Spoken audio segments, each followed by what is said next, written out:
அதனால் அதற்கு வந்து நன்மையும் தீமையும் நாடி நலன் புரிந்த தன்மைக்கு ஏற்றாற்போல் உங்களையே நீங்கள் ஆளப்படுகின்றீர்கள். இறைவன் வள்ளற் பெருமான் உடனிருந்து உங்களை கவனிச்சுக்கிட்டே இருக்கிறார். பார்த்தபடியே இருக்கிறார் என்னென்ன காரியம்லாம் பண்ணுறேன்னு. ஆனால் மற்ற உயிர்களை அவரே இயக்குகின்றார். நல்லா புரிஞ்சுக்கோ.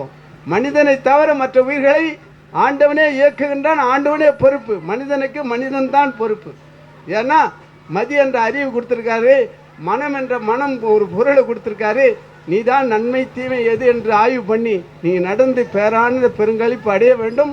இந்த சன்மார்க்க அருட்பாவே தலகாணி பக்கத்தில் வச்சுன்னு படுங்க சார். இது செய்யக்கூடாது சார். அது என்ன தீண்ட தகாத பொருள் மாதிரி எங்கேயோ வச்சுட்டு அவர் இன்னும் பார்க்காத மாதிரி என்ன கதை வர்றீங்க. நேற்று பார்த்தீங்கன்னா நான் என்னை உயர்த்தி சொல்கிறேன்னு நினைக்காதீங்க. இறைவன் பெருமானுக்கு தெரியும். 5 திருமுறை 6 திருமுறை அந்த உரைநடை நூல் எல்லாம் என் பக்கத்திலே இது தலகாணி பக்கத்தில் மொத்தம் ஏயா என்னையா அது பண்ணி வச்சுக்கிறேன். எங்கள் அப்பா அவ்வளோ உயிர் கடைக்கு தூக்கி பையில போட்டு தமந்துன்னு போகிறது. என்ன பையில ஏதோ இது பணங்கன்னு இருக்குமோ கட்டு அடிச்சு போகிறாரு இவர் ஐயா. டேய் பணம் என்னடா விலை மதிப்பு இல்லாது.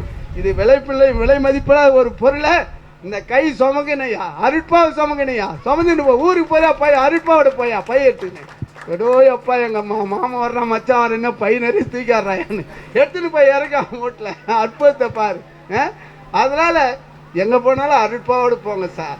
அந்த அற்புதத்தை பாருங்கள். ஒன்றும் இல்லை, பெருமாள் பேட்சை போடணும் துணி கடைக்கு போனேன். கையெழுத்து கும்பிட்றான், விலை கம்மியாக போடுறான் சார். நான் பார்த்தேன் சார் வேலூரில் சென்னை சிக்கில் உள்ளே போனேன். என் மனைவி கேட்டு பாருங்கள்.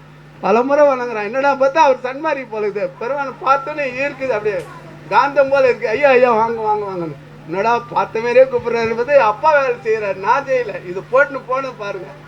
வாங்கன்னு அப்புறம் அவனே கிட்ட இருந்து அந்த கன்ஸ்ட்ரக்ஷன் என்ன பண்ண முடியுமோ பண்ணி கொடுத்து கையில் போட்டு 1 பை 2 பையா உள்ளே போட்டு ஐயா எடுத்துமாங்க ஐயா